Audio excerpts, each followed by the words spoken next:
예, 오늘 말씀 베드로전서 2장 11절 12절 지난주에도 봤는데 지난주는 11절 위주로 봤고 이번 주는 12절 위주로 보도록 하겠습니다.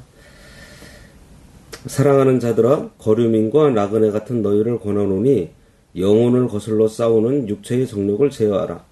너희가 이방인 중에서 행실을 선하게 가져 너희를 악행한다고 비방하는 자들로 하여금 너희 선한 일을 보고 오시는 날에 하나님께 영광을 돌리게 하려 함이라.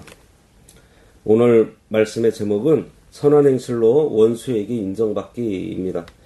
오늘 말씀에 선행이라는 말이 강조되고 있는데 사실 오늘 13절, 14, 15절에 나오는 말씀을 좀 봐야 되겠지만 이 11절, 12절 말씀을 우리가 지난주에 봤음에도 불구하고 이게 너무 중요한 말씀이라서 이 말씀을 오늘 한 번 더 묵상해 봤으면 좋겠습니다. 11절, 12절이 우리에게 말씀하는 것은요, 하나의 큰 뭐라고 할까요? 선포와 같은 말씀이라고 할 수 있습니다. 세상을 향해서 선포하는 것인데, 지난주 말씀한 대로 여기서 말씀하는 세상 사람들이 그냥 세상 사람들이 아니라 그랬습니다. 우리 주위에 있는 사람은 우리에게 뭐 악의를 가졌든지 선의를 가졌든지 뭐 보편적으로 그냥 중립적인 위치에서 우리 주위에 사람들이 많이 있어요. 그런데 여기 11절 12절에서 말씀하고 있는 우리 주위에 있는 사람들은요 어떤 사람들인가 하면 우리가 악행한다고 비방하는 사람들입니다. 지난주에 말씀한 대로 이것이 우리에게 심각한 문제라는 거죠. 그러니까 우리를 향해서 비방하는 사람들에게 우리가 보여주는 선한 행실을 한다는 것이 과연 가능한 일인가? 라는 생각이 들 정도로 이건 참 어려운 문제라고 했습니다. 그리스도인을 보통 믿음의 증인이라고 말하기도 하는데 여기서는 우리가 증인의 입장에 서는 것이 아니고요. 그리스도인들이 이제 피고인의 자리에 서게 되어 있어요. 그러니까 하나님 백성은 법정에서 피고인의 자리에 서 있고 우리를 미워하는 사람들이 오히려 증인의 자리에 있다는 것입니다. 증인의 자리에 있는 사람들이 중립적인 사람이면 좋겠는데 그게 아니고 우리를 보고 악행한다고 하면서 미워하는 원수들이 증인의 자리에 있다고 한다면 이것처럼 불리하거나 아니 뭐 이것보다 절망적인 상황이 어디 있겠어요. 그런데 이 증인들이 이 피고인들을 인정해 줄 뿐만 아니라 오히려 증인들이 미워하는 이 피고인을 부탁하지도 않았는데 오히려 변호까지 해준다면 그렇게 해준다면 이러한 상황을 만들 것을 하나님께서 우리들에게 요구하고 계신다는 거예요. 더 놀라운 것이요. 미워하는 피고인을 변호하는데 그 피고인이 하는 말을 들은 것이 하나도 없다 이거예요. 피고인이 진술하거나 변명하는 말이 하나도 없고 그저 그들의 행실만 보았을 뿐이라는 것입니다. 이게 정말 가능할까 하는 생각이 들지 않나요? 그런데 성경 말씀이 이걸 말씀하고 있어요. 하나님 백성들이 도대체 어떠한 삶을 살았길래 이럴 수 있을까? 이거 참 깊이 생각해 볼 문제이고요. 정말 이 수준의 신앙생활을 하기 위해서 하나님 앞에 우리가 질문하고 또 몸부림치면서 애쓰고 노력해야 될 그런 말씀이라고 생각이 들어요. 여기서 우리가 한 가지 정리를 해볼 필요가 있습니다. 그게 뭔가 하니까 하나님께서 하나님 백성들에게 언어를 주셨다는 것입니다. 한국말, 영어 뭐 이런 언어가 아니고 이 세상과 소통할 수 있는 방법을 우리들에게 주셨어요. 그러면 그게 무엇이냐 하는 거예요. 하나님 백성이 세상과 소통할 수 있는 언어는 종교적인 언어가 아니에요. 그것을 우리가 생각해 봐야 합니다. 종교적인 언어가 아니고 세상과 소통이 가능한 언어예요. 이것이 우리에게 중요한 하나의 지표입니다. 보통 우리가 쓰는 표현들은 다분히 종교적인 언어입니다.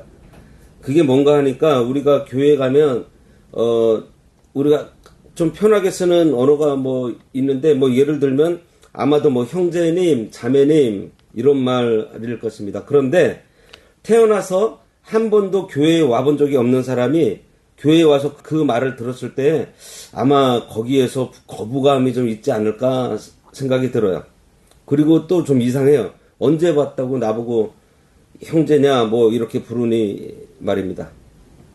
그리고 사실 우리의 모든 언어가 교회를 처음 온 사람들에게는요 전부 생소한 언어라는 것을 한번 생각해 봤어요? 이 세상에서는 흔히 쓰는 말인데도 교회 안에서 쓸 때는요 이게 전혀 다른 의미로 쓰이는 말들이 의외로 많다는 사실입니다. 예를 들면 우리가 아버지라는 말도 이거 너무 당연하고 쉬운 말이에요. 그죠? 그런데 교회 안에서 하나님을 아버지 이렇게 부르면서 우리가 기도할 때 사실 처음 교회에 온 사람들은 이해가 잘 안 될 것입니다.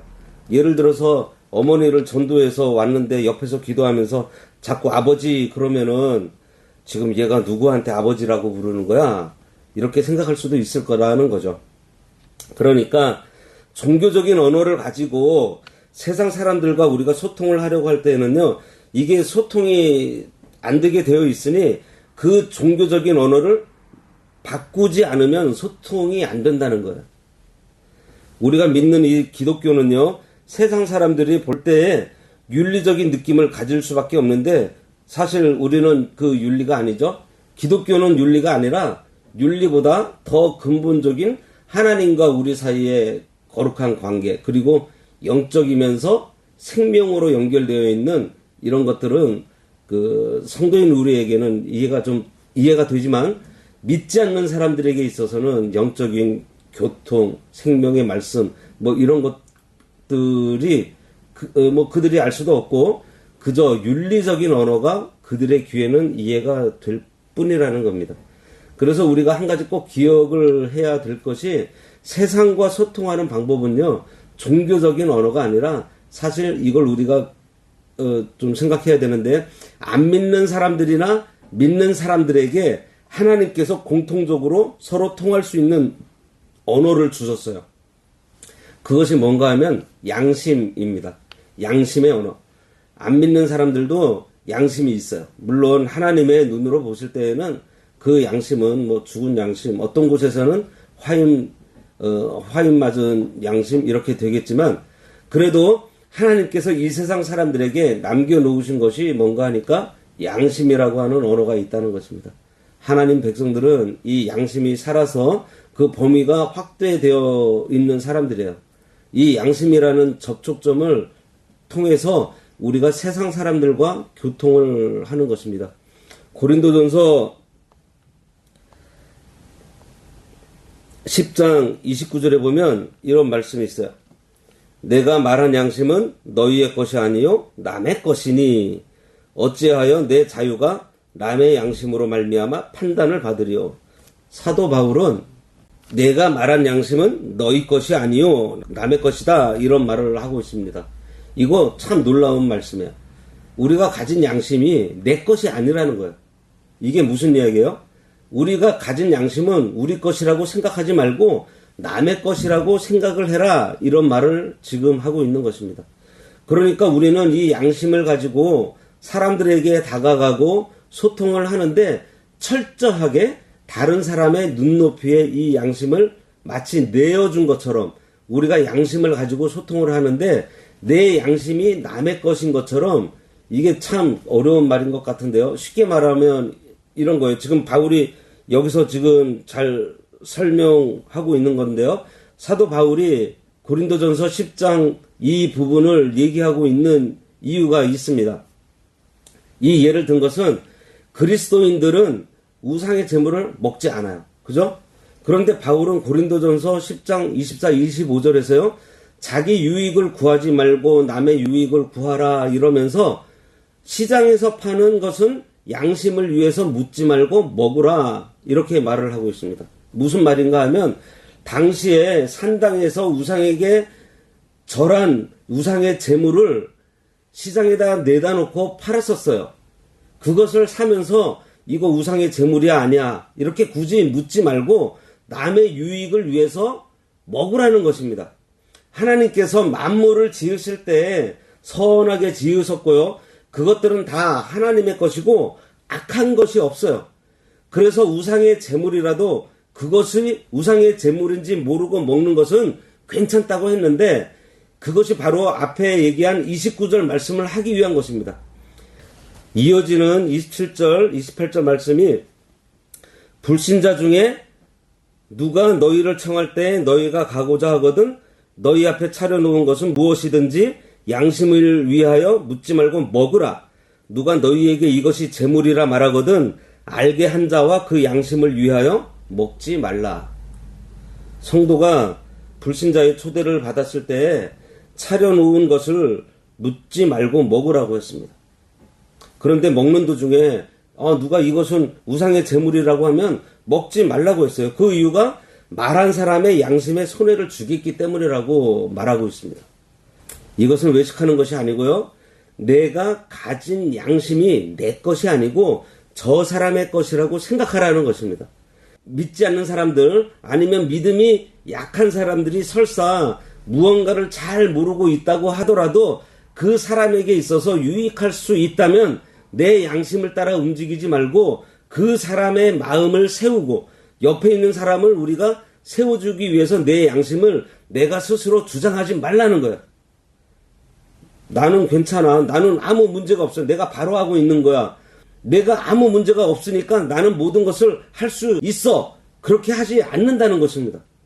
모든 것이 자유롭지만 모든 것이 가하지만 내게 가한 것이 아니다라고 바울이 하는 말처럼 이렇게 믿지 않는 사람을 위해서 양심이라고 하는 것을 가지고 세상 사람들과 하나님 백성들이 소통을 하고 있다는 사실입니다.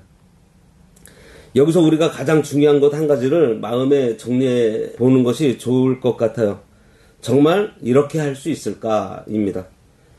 우리가 양심으로 이 세상 사람들과 소통을 하는데 정말 양심을 내려놓을 정도로 철저하게 그 사람들을 세우기 위해서 행동함으로 해서 세상 사람들이 우리의 행실을 보고서 저 사람들은 정말 대단한 사람들이야 라고 말할 수 있게 한다는 이게 정말 가능할까? 이거 정말 혁명적인 것 같지 않아요? 베드로가 말하고 있는 것은요, 정말 말 그대로 혁명인 것입니다. 오늘날처럼 어디를 가든지 교회가 있는 그런 시대가 아니고 초대교회는요, 기독교를 전혀 들어본 적이 없다고 생각을 하시면 틀림없어요. 그렇잖아요. 초대교회에서 기독교 이러면 도대체 기독교라는 것이 뭔지, 그게 뭐 유대교야?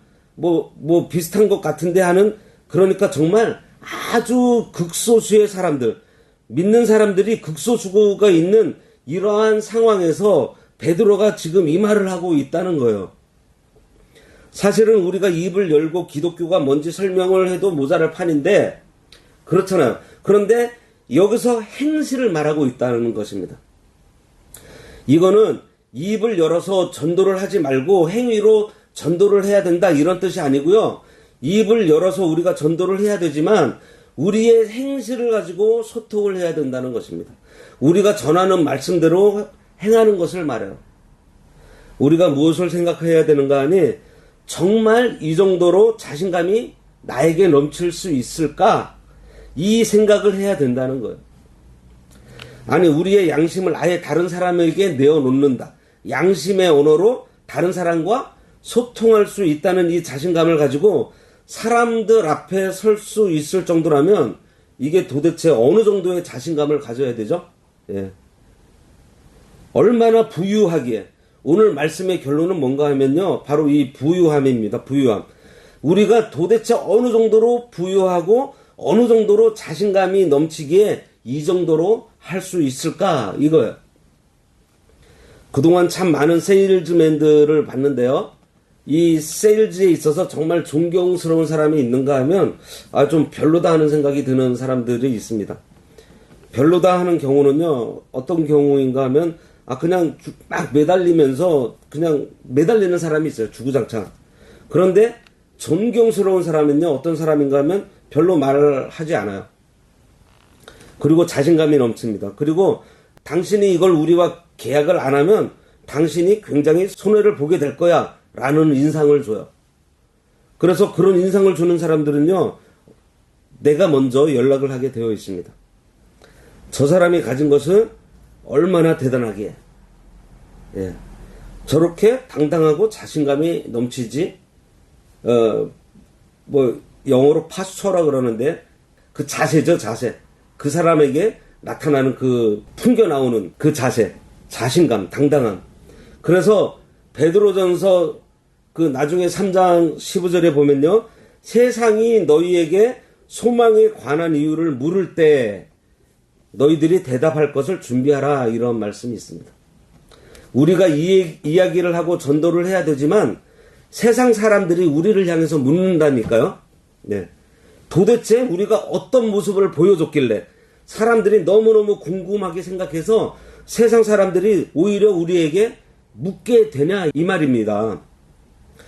그건 다른 것이 아니라 성도들이 가지고 있는 그 부유함, 그 당당함, 자신감 때문에 그래요. 그러니까 결국은 이 세상이 너희의 행실을 보고서 하나님께 영광을 돌리게 할 때 이 행실의 범위가 굉장히 넓지만요.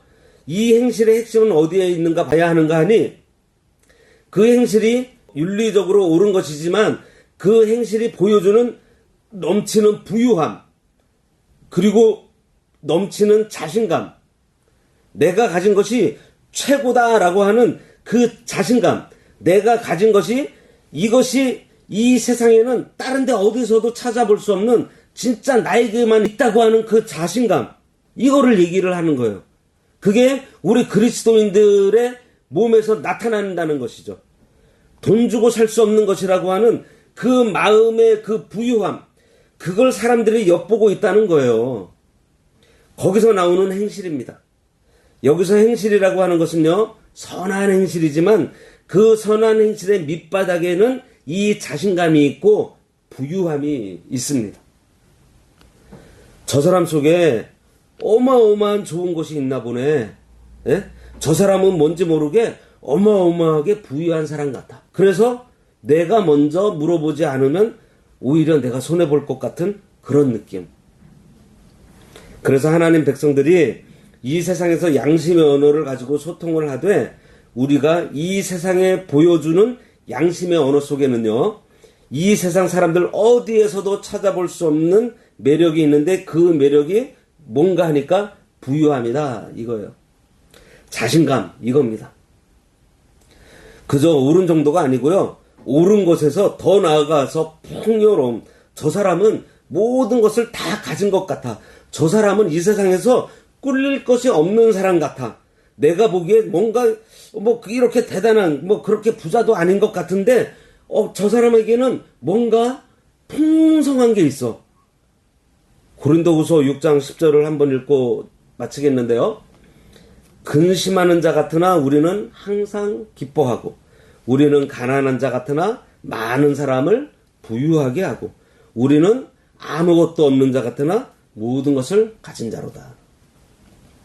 결국 우리가 가지고 있는 이 부유함, 풍성함, 이것이 꽉 차 있는 상태에서 우리가 하는 선한 행실, 우리가 하는 옳은 행실, 그 모든 행실은 안 믿는 사람들에게로 하여금 궁금증을 만들고 그리고 우리에게 매력을 만들고 그야말로 말 그대로 흡입력, 매력, 그걸 만들어주는데 하나님 백성들이 그 삶을 살아야 한다고 오늘 우리에게 말씀하고 있는 것입니다. 우리가 매일매일 하루를 시작하면서 그렇게 해야 되겠지만 우리가 하나님 앞에 영적인 포만감이 있어야 하겠습니다. 정말 배부르다. 정말 우리는 좋은 것을 가졌어. 우리는 이 세상에서 가장 중요한 것을 가지고 있다는 이 영적인 포만감, 이것이 부유함이에요. 이게 자신감이고 그걸 우리가 가진 상태에서 양심적으로 오늘 하루를 사는 것입니다. 그렇게 할 때 하나님께서 우리를 통해서 세상 사람들이 하나님을 보게 만드는 그러한 삶을 만들어 주신다는 사실이에요. 11절, 12절 말씀을 우리가 지난주에 봤지만 우리가 다시 한번 기억을 하면서 넘치는 부유함이 오늘도 우리로 하여금 양심적으로 윤리적인 삶을 살게 만들고요. 그 윤리적인 삶이 오늘 이 세상 사람들로 하여금 매력을 만들어내는 이런 삶이 오늘 우리 가운데 있었으면 좋겠습니다. 기도하겠습니다. 하나님 아버지, 우리 입술의 말로 신앙생활을 하는 것이 아니라 하나님의 말씀을 순종함으로 선한 행실과 양심의 언어로 세상과 소통하여서 저들로 우리를 찾아오게 하여 하나님 아버지께로 인도해서 그들도 하나님의 영광을 돌리는 삶을 사는 역사가 일어날 수 있도록 우리들의 삶을 인도하여 주시옵소서. 예수님의 이름으로 기도드리옵나이다. 아멘.